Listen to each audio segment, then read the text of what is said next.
no cards here. There's one. And no card. Two.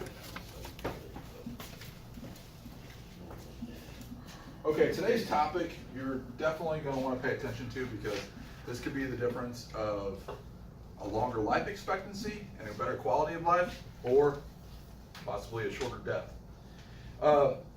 Physical fitness for law enforcement is very important because the physical demand on our jobs is high from every aspect of the profession. So it could be dragging a person from a burning vehicle. It could be physically fighting a person that is resisting arrest. So there's a lot of demands to it.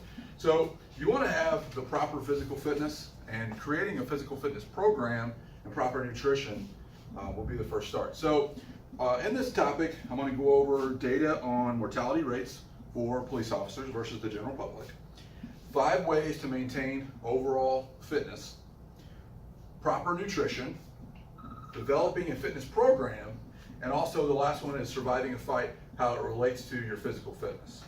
So in the International Journal for Emergency Mental Health, there's an article and it goes over a study for mortality rates and then different diseases for police officers. Police officers in the study, it says, have a 21.6% reduction in life expectancy versus the general population. So your life expectancy is over 20 years less than the general population. That's due to a lot of things: stress in your job, stress in your personal life, going from a sedentary position, which is a police car, to excitement, running after somebody the next second, those jolts to your heart, things like that. We are 51.8% more likely to get hypertension. If you don't know what that is, it's high blood pressure. Same thing, it could be from proper nutrition, it could be from failure to exercise, but also the profession in general, like I just explained some of those reasons. You have a higher probability of death in every age category. So to give you an example, the study shows that in the 50 to 54 years of age category, a normal general population person has a 1% probability that they're going to die in that category, 50 to 54 years old. A police officer is 40%. So at 50 to 54 years old, you are 39% more likely to die. And that's not just from on the street. Like I said, that's to do with health concerns and things like that. So Police One, which is a website, and I believe it's a magazine, they have a lot of articles on all kinds of things in our profession. It's this topic here, fitness, laws, things like that. They have an article and goes over 5 ways to overall fitness for police officers. And I actually have that handout for you guys. You guys can get one on your way out if you would like, but I'll go over that with you here for the topic.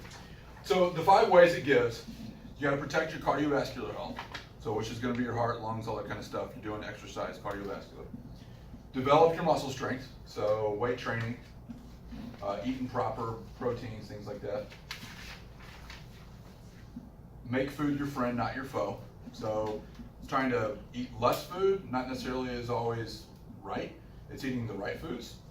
And make sleep uncompromised priority. So getting enough sleep is a really important thing.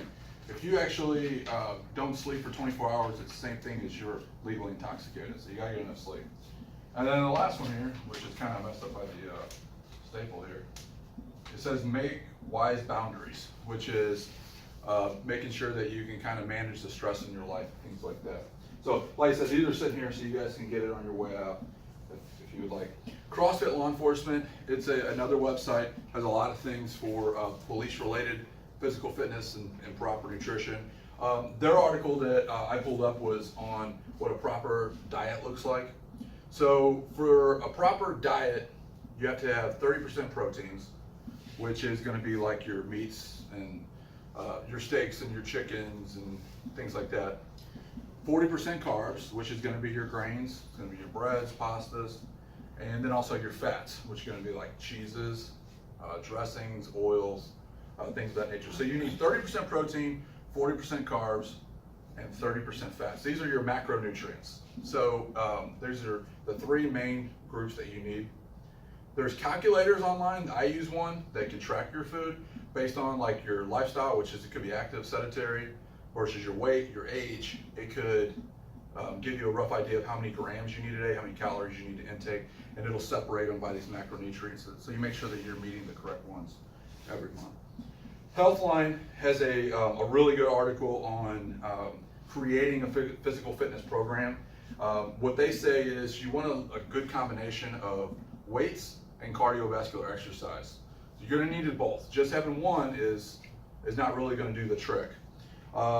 If you do a lot of strength training, you can actually burn calories up to 48 hours after you're done strength training. So just doing cardio alone, I mean, obviously that's great. You're burning fat while you're doing the cardio, but strength training can actually continue to burn calories when you're doing nothing but eating or sitting around. You're still burning for up to 48 hours afterward.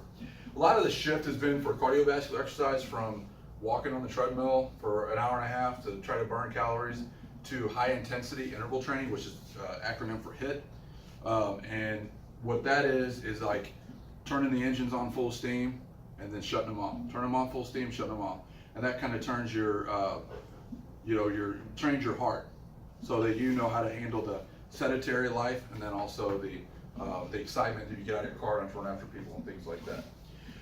Surviving a fight is also an article on Police One. And on Police One, they give 11 components for proper police fitness. So basically, these are all the tools that you're going to need for that. Now, like I said, that's the second handout that I have for you guys. I have some copies here you guys can take real quick. I'm going to go through that. Number one, muscular power, speed, strength. So you got to have that strength, muscular strength in general. So you have to do some weight training, muscular endurance, to make sure that you have your muscles have the endurance to withstand a long fight. Even a 30-second fight is rough. Flexibility, so you can kind of risk or lessen the injury a little bit. Balance, body composition, so your muscles in the right spot. Cardiorespiratory fitness, so that's your cardiovascular exercise, your running, things like that. Your agility to jump over those fences when they're running after people. Quickness and reaction time, make sure that you're alert. That's going to come with the sleep. Speed, that's going to come over time, which is continually doing the exercise. And coordination, and some people have that naturally and some people don't. But there's a little more detail that's going to be sitting here for you guys whenever that you leave. Okay, so to review a little bit, your life expectancy is over 20 years, less than a general population, so you need to make some adjustments to get there. To maintain an overall health, you have to have the proper nutrition, which is going to be the 40% carbs, 30% proteins, 30% fat in your diet, as well as a good overall physical fitness program. To develop that program, you need to have weight training and cardiovascular exercise, preferably the high intensity interval training if you can get it in there. And as well as you want to train your bodies to survive the fight. So you want to have all of those components that we went over: the strength, the agility, the cardiovascular exercise, things like that. So, okay, all right, we'll get a handout on your way out. Shred it if you don't want it. All right, thank you. Slow clap, slow clap.